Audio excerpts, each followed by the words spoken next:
myself Prabhas Singh, Assistant Professor from ABS Engineering College, Ghaziabad. Today I will discuss the topic comparison of various sorting algorithms from the subject Design and Analysis of Algorithms. Till now I have discussed about various sorting algorithms, that is bubble sort, selection sort and insertion sort. These all are within an array sorting algorithms.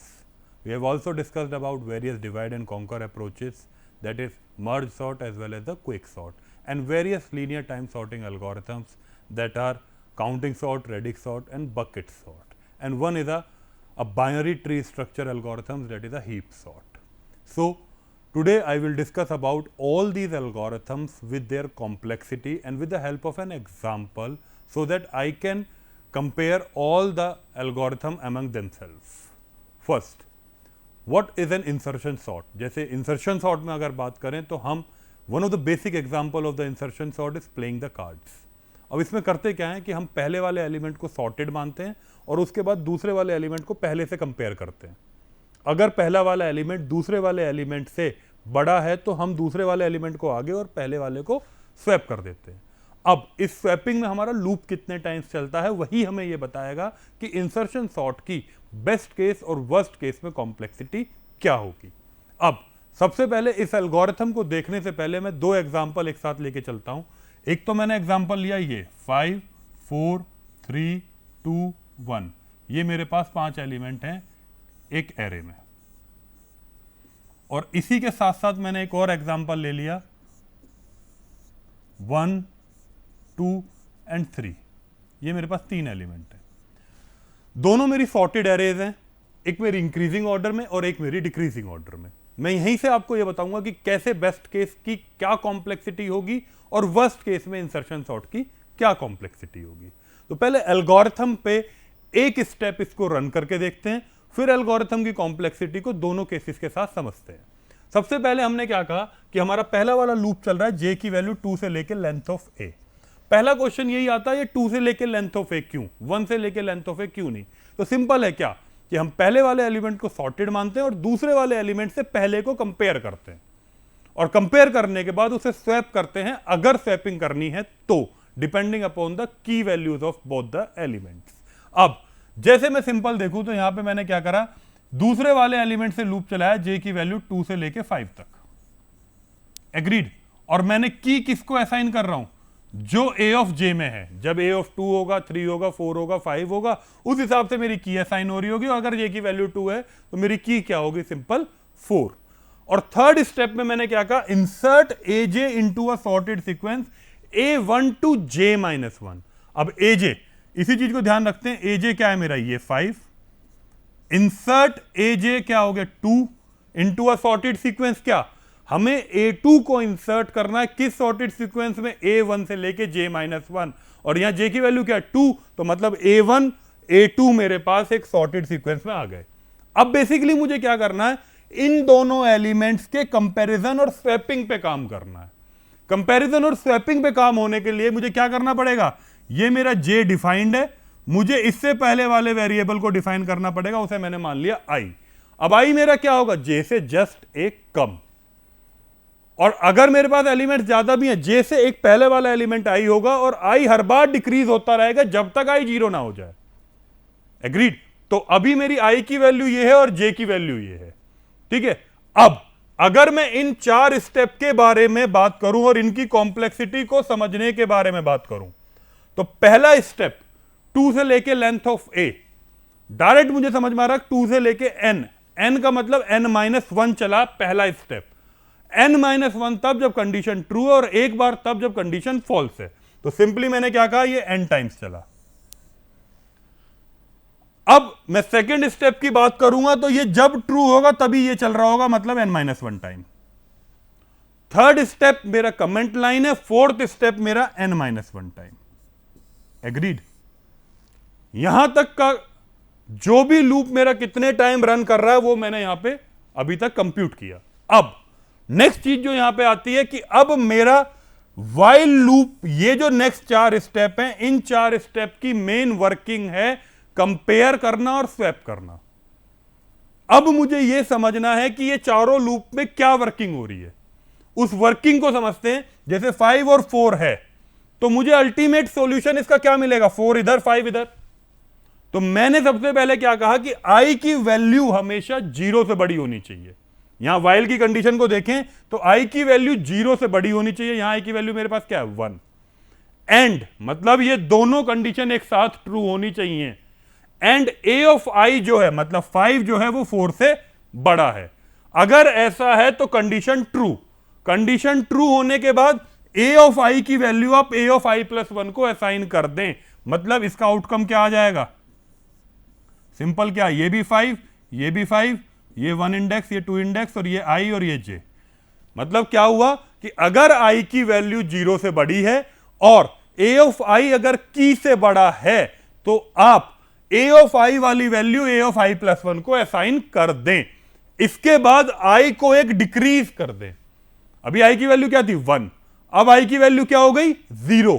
जैसे ही आई की value 0 हुई और इस loop में वापस गया, तो जैसे ही 0 हुई इस लूप में वापस गया तो वाइल वाला लूप कंडीशन क्या हो जाएगी, कंडीशन फॉल्स हो जाएगी। तुरंत इस लूप से बाहर आके मैं क्या करूंगा, ए ऑफ 0 प्लस 1 में की को असाइन कर दूंगा, दैट इज 4।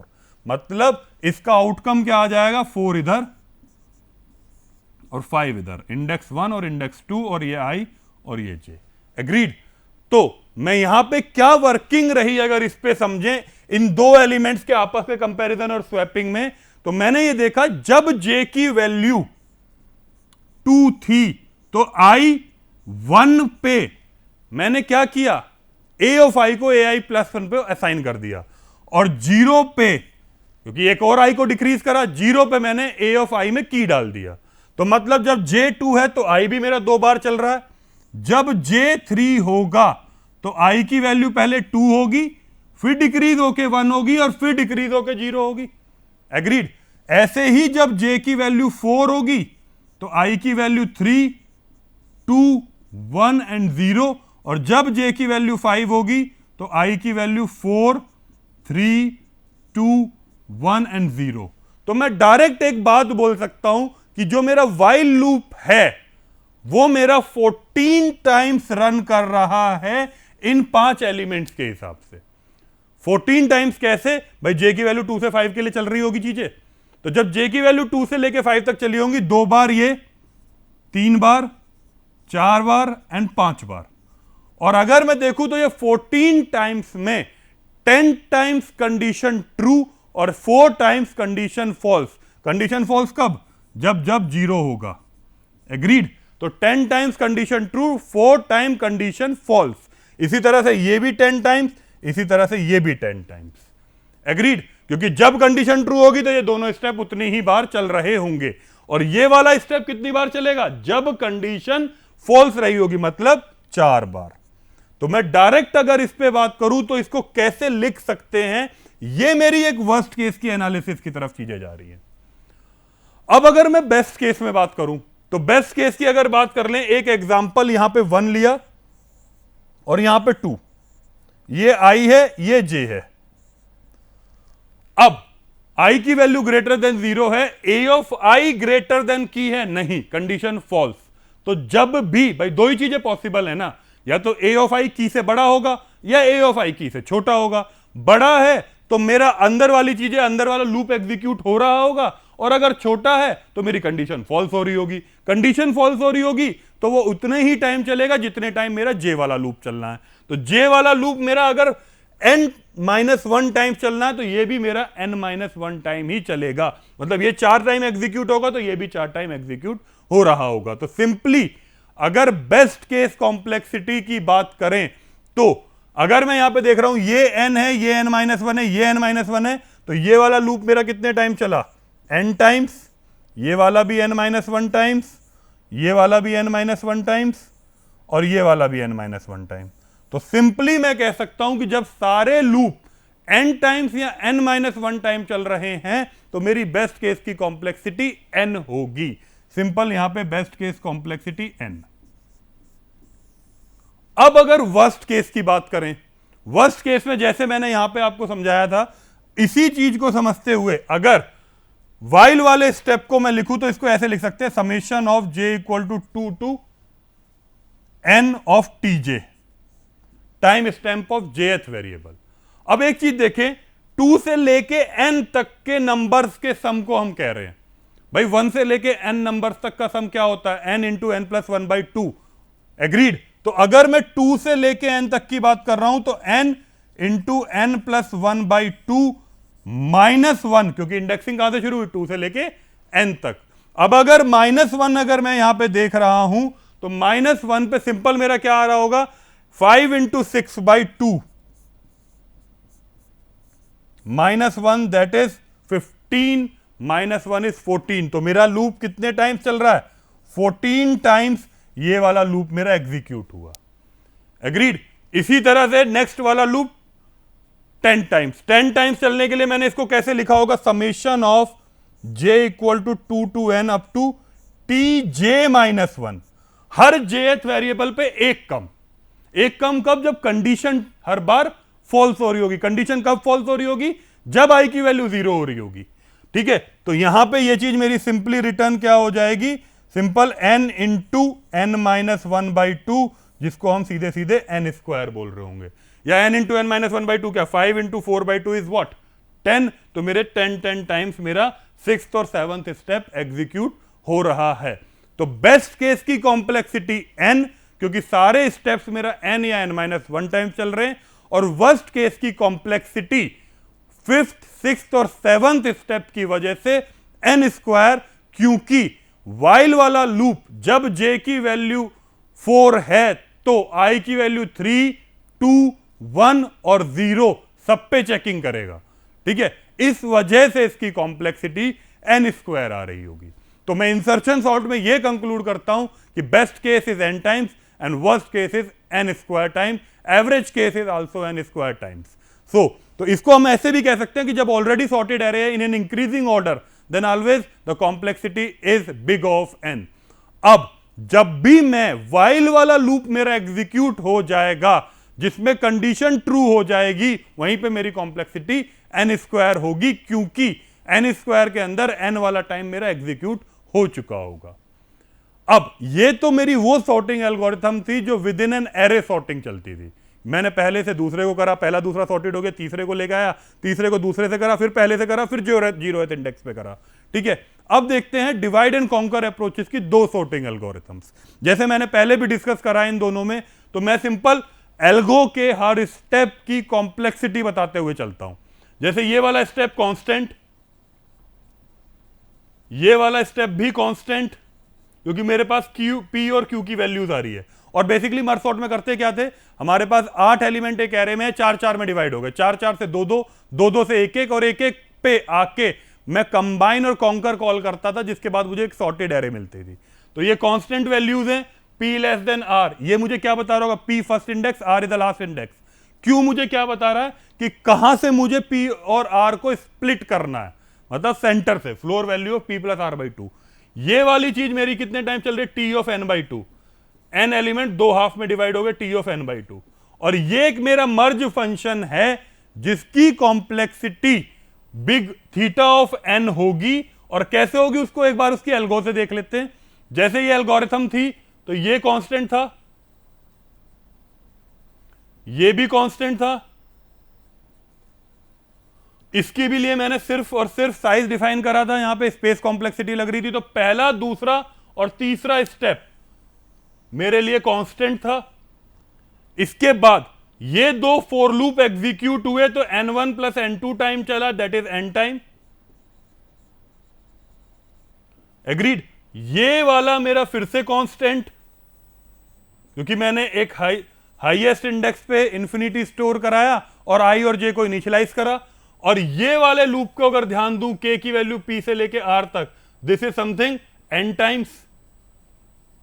तो डायरेक्ट मैं यहां पे ये कह रहा था twice of theta of 1 plus twice of theta of n, that is theta of n will be the complexity of a merge function, जो कि मैंने यहां पे आपको बताया। अब जब इसकी कॉम्प्लेक्सिटी आ गई तो इस बेसिस पे मैंने एक रेफरेंस जनरेट करा, tn is equal to 2tn/2 plus n।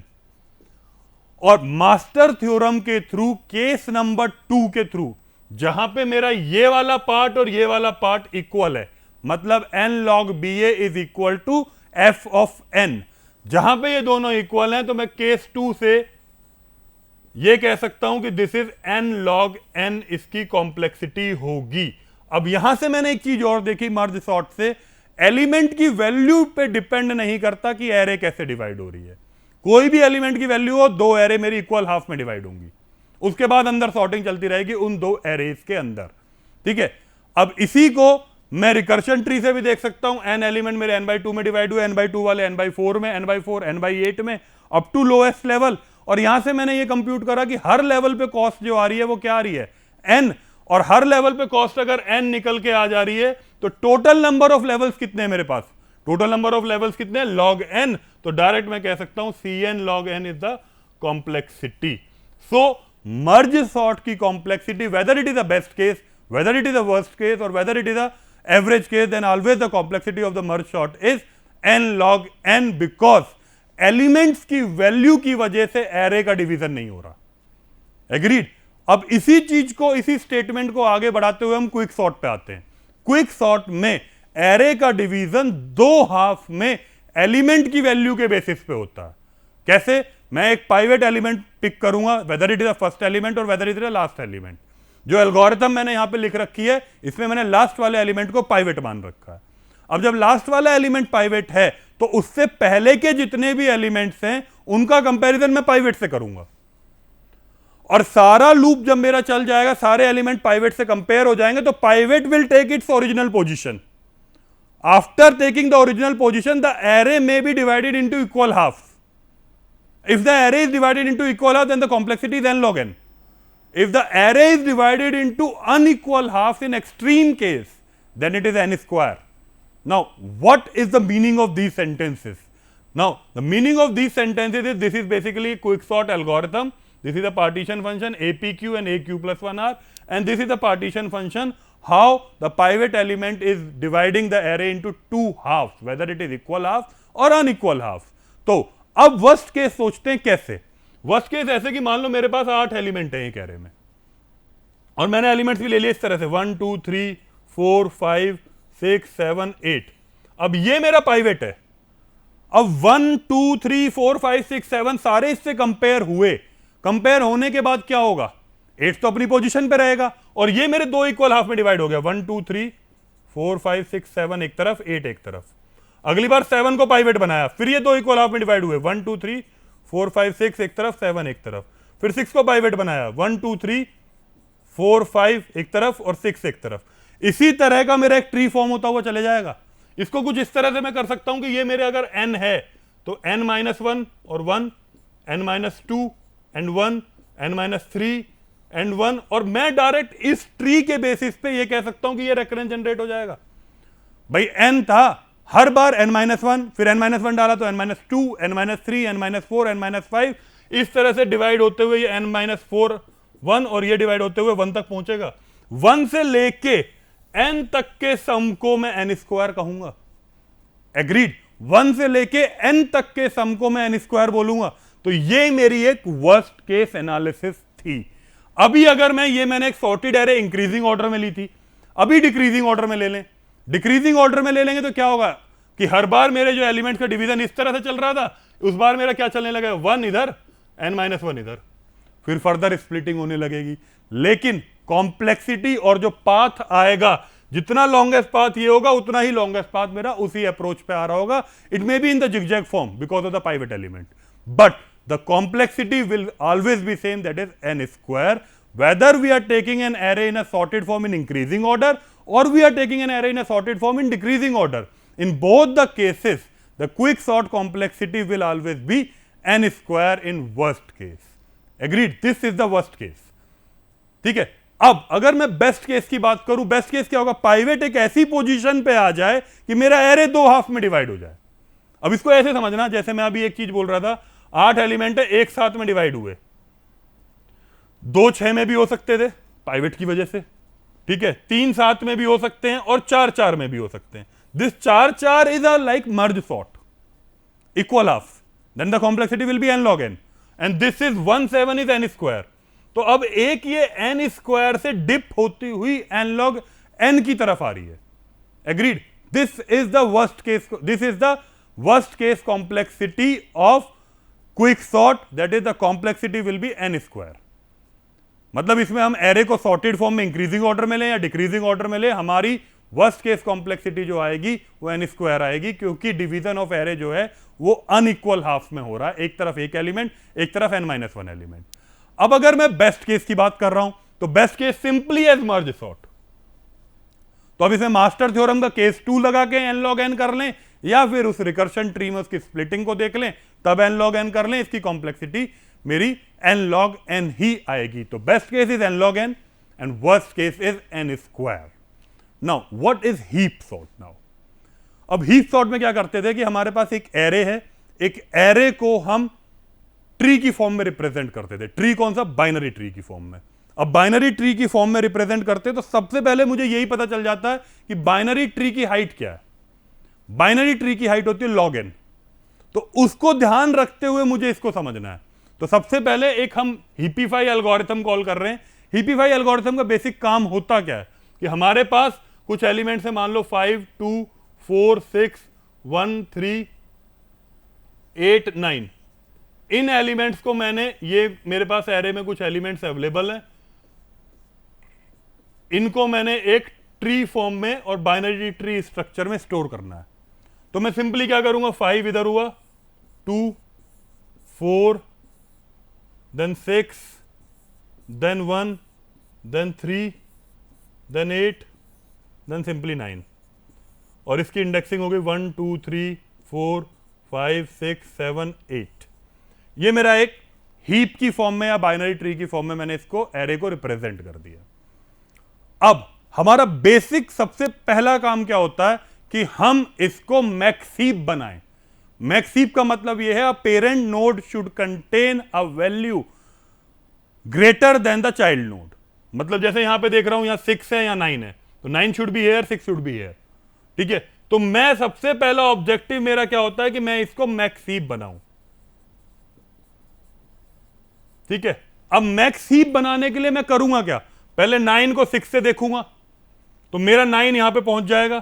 ठीक है, अब जब 9 यहां पे पहुंचा, ये 6 हो गया। अब वेरिएशन मेरा कहां आएगा, जिसके चाइल्ड्स होंगे वहीं पे वेरिएशन आएगा। जैसे 9 का ये चाइल्ड था, यहां पे वेरिएशन। अब 2 है पेरेंट, यहां 9 है, यहां 1 है, तो बट ऑब्वियस है कौन सी पोजीशन, यहां 1 पहुंचेगा, सॉरी यहां 9 पहुंचेगा और यहां पे 2 मूव कर जाएगा। अब जैसे ही 2 मूव करा तो फिर ये वाली कंडीशन भी वॉयलेट होगी। उस हिसाब से मेरी एल्गोरिथम चल रही है। अब इसमें एक चीज ध्यान रखना कि कंपैरिजन चल कहां रहा है, ये आपस के लेवल्स में तो चल रहा है, और मेरी बाइनरी ट्री की हाइट कितनी बैठ रही है, log n। सो बेसिकली जो हीपीफाई फंक्शन है वो मेरा log n टाइम लेता है उसे मैक्स हीप बनाने के लिए। एग्रीड। अब हीप सॉर्ट वाली एल्गोरिथम को देख लेते हैं। हीप सॉर्ट वाली एल्गोरिथम में फर्स्ट स्टेप क्या, बिल्ड मैक्स हीप। अब ये जो बिल्ड मैक्स हीप है, इसमें क्या हो रहा है, बिल्ड मैक्स हीप का मतलब क्या है, हीप साइज जो भी लेंथ ऑफ ए होगा, और एक लूप चलाएंगे length of A by 2 down to 1। इसका क्या मतलब है, length of A by 2 down to 1। A by 2 का मतलब यह है कि जिस नोड के चाइल्ड होंगे वहां से लेके रिवर्स में चलाना है। अब रिवर्स में क्यों चलाना है, जैसे मैंने यहां पे वॉयलेशन बताया, जैसे ही 9 ऊपर पहुंचा, 2 इधर आया, ये 6 वाली चीज वॉयलेट हो गई। अगर मैं रिवर्स में लूप चलाऊंगा तो ये वॉयलेशन में साथ के साथ कवर करता चलूंगा। अगर मैं लूप 1 से लेके 4 तक चला देता, या 1 से लेके length of A down to 1 से लेके लेंथ ऑफ ए बाई 2 तक चलाता, तो ये कंडीशन मेरी टैकल नहीं हो रही होती। ठीक है, इसीलिए मैंने रिवर्स में चलाया, तो मैं डायरेक्ट कह सकता हूं ये मेरा n/2 टाइम्स चला, और ये मेरा टाइम चलता है log n। तो मेरा ये वाला स्टेप है n/2 ऑफ log n। अब उसके बाद मैंने क्या कहा, अब यहां पे हीप सॉर्ट एल्गोरिथम कॉल हो रही है। इसमें क्या कह रहे हैं, length of a/2 down to 2, मतलब n-1 टाइम। अब अगली बार क्या कर रहे हैं, ये मेरा कांस्टेंट है, और हीप साइज हो गया ये, और यहां पे log n। तो अगर यहां पे बात करें तो ये तीसरा, चौथा और पांचवा स्टेप मेरा एक्सचेंज का है, हीप के साइज को डिक्रीज करना और फिर से उसे मैक्स हीप बनाना। एग्रीड है। तो मैं यहां से ये कंक्लूड कर पाता हूं कि n/2 log n, ये मेरी कॉम्प्लेक्सिटी आती है किससे, ये कॉम्प्लेक्सिटी आती है मेरी बिल्ड मैक्स हीप के थ्रू, ठीक है। और इसके बाद n-1 का multiplication with log n will return what, n-1 किस लिए चल रहा है, रिवर्स में लूप सॉर्टिंग करते हुए, और log n मेरा क्या है, हर बार उसको मैक्स CP5 का कॉल करना उसमें। तो ये वाली चीज को जब सॉल्व करूंगा तो मेरी कॉम्प्लेक्सिटी n log n ही रिटर्न होगी। This is n/2 log n, this is n log n minus log n, तो n log n will always be greater than all other 2's. So we can simply say that the complexity of the heap sort is n log n in the best case as well as in the worst case. Now the counting sort.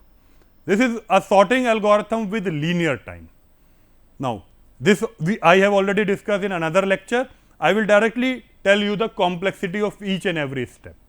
This A is an array which are given to us, B is a sorted array, A is an unsorted array, और K मेरे पास क्या है, K मेरे पास एक maximum value है जहां तक मैं एक ऑक्सिलरी एरे कॉल करूंगा, और ये पॉजिटिव इंटीजर्स के लिए 0 से लेके K तक, एग्रीड। तो मैंने सबसे पहले एक लूप चलाया I की वैल्यू 1 से लेके K, अब इंडेक्सिंग में यहां से 1 से लेके चल रहा हूं सारे पॉजिटिव नंबर्स को, अगर 0 से लेके करते तो 0 भी कर सकते थे। मतलब बेसिकली है क्या, जो ऑक्सिलरी एरे आप बना रहे हैं, जो स्टोरेज के लिए यूज हो रही है सी एरे, उसमें आप मिनिमम टू मैक्सिमम जा रहे हैं। मिनिमम वैल्यू क्या है आपकी एरे ए में, और मैक्सिमम वैल्यू कहां तक है, वहां तक आपको ऑक्सिलरी एरे बनानी है, वहां से वहां तक।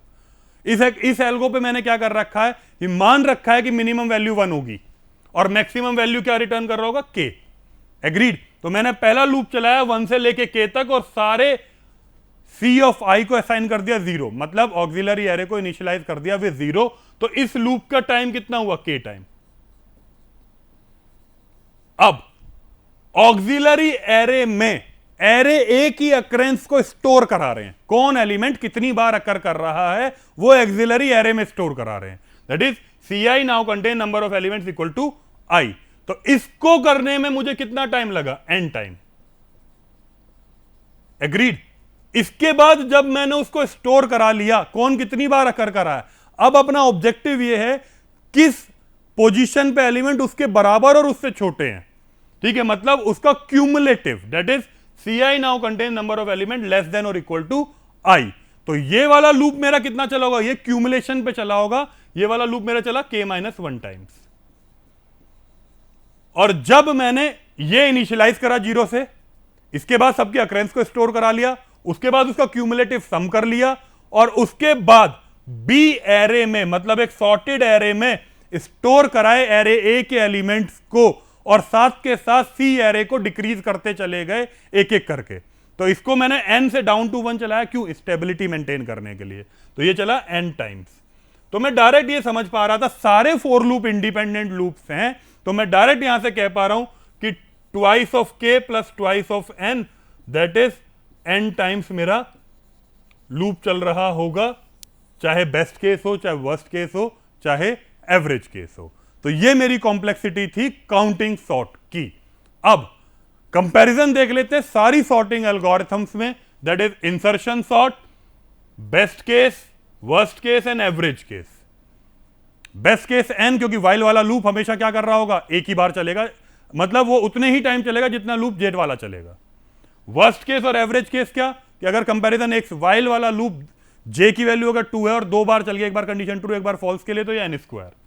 मर्ज हमेशा हमारा एन लॉग एन ही होगा, हीप हमेशा हमारा N log N, whatever the case is. Quick हमारा बेस्ट केस में एन लॉग एन, एवरेज में N log N, worst is N square, क्योंकि पाइवेट एलिमेंट 8 एलिमेंट को एक साथ या 7-1 में भी डिवाइड कर सकते हैं। अब काउंटिंग मेरा हमेशा लीनियर है।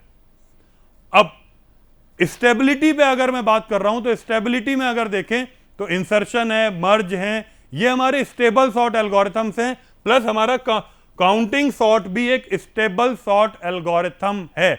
अब हमें ये देखना है क्या हमारी क्विक भी स्टेबल है, तो इसको हमें ध्यान रखना है, quick and counting is also an stable sort algorithms.